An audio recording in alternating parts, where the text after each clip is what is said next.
ইন্নাল হামদুলিল্লাহ ওয়াসসালাতু ওয়াসসালামু আলা রাসূলিল্লাহ আম্মা বা'দ। আলহামদুলিল্লাহ।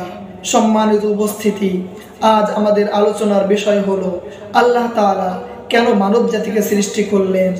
আল্লাহ তাআলা কত সুন্দর করে আমাদেরকে সৃষ্টি করেছেন, আমাদেরকে কত সুন্দর আকার আকৃতি দিয়েছেন, আমাদেরকে দিয়েছেন মেধা, আমাদেরকে দান করেছেন বুঝ শক্তি, আমাদেরকে দিয়েছেন শ্রবণ শক্তি, আমাদেরকে দান করেছেন ঘ্রাণ শক্তি, আমাদেরকে জিহ্বা দিয়েছেন যে জিহ্বার মাধ্যমে আমরা হরেক রকম স্বাদ গ্রহণ করতে পারি।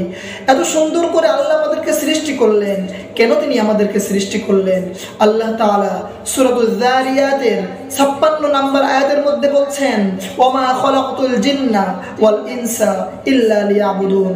নিশ্চয় আমি মানব জাতি এবং জিন জাতিকে সৃষ্টি করেছি কেবল আমার ইবাদত বন্দেগী করার জন্য। হে ভাইরা আমার, আল্লাহ তাআলা আমাদেরকে সৃষ্টি করেছেন কেবল তার ইবাদত বন্দেগী করার জন্য, অথচ আমরা আজ আল্লাহকে ভুলে গিয়েছি। আমরা ভুলে গিয়েছি আল্লাহর সেই বিধানকে, আমরা ভুলে গিয়েছি আল্লাহর সেই ওয়াদাকে।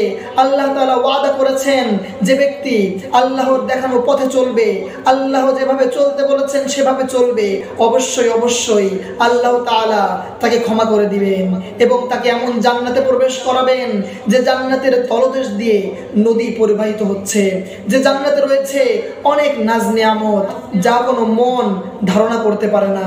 এমন সুন্দর জান্নাত হবে যা কোনো চোখ দেখেনি, জান্নাত এমন সুন্দর হবে যা কোনো হৃদয় কল্পনা করতে পারে না। এত সুন্দর জান্নাত আল্লাহ আমাদেরকে দান করুন। যদি আমরা সে আল্লাহর ইবাদত বন্দেগী করতে পারি, আল্লাহ যেভাবে চলতে বলেছেন সেভাবে চলি, তাহলে অবশ্যই আমরা সেই জান্নাতের অধিকারী হতে পারবো।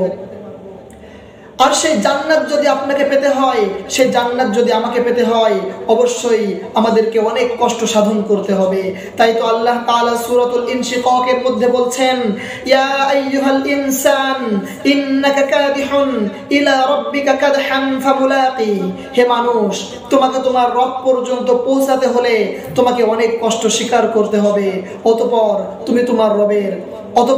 তুমি তোমার রবের সাক্ষাৎ লাভ করবে।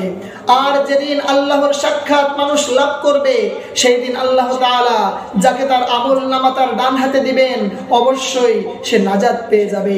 আর যাকে তার আমলনামা তার বাম হাতে দেওয়া হবে, সে ধ্বংস হয়ে যাবে। তাকে নিক্ষেপ করা হবে সেই জ্বলন্ত আগুনের মধ্যে, করা হবে সেই জ্বালাময়ী আগুনের মধ্যে, তাকে নিক্ষিপ্ত করা হবে সেই কঠোর শাস্তির মধ্যে। তাই আসুন, আমরা দুনিয়ায় বেঁচে আছি, যতদিন আমরা বেঁচে থাকবো, যতদিন সুস্থ থাকবো, ততদিন আমরা আমাদের রবের দেখানো পথে আমরা চলবো।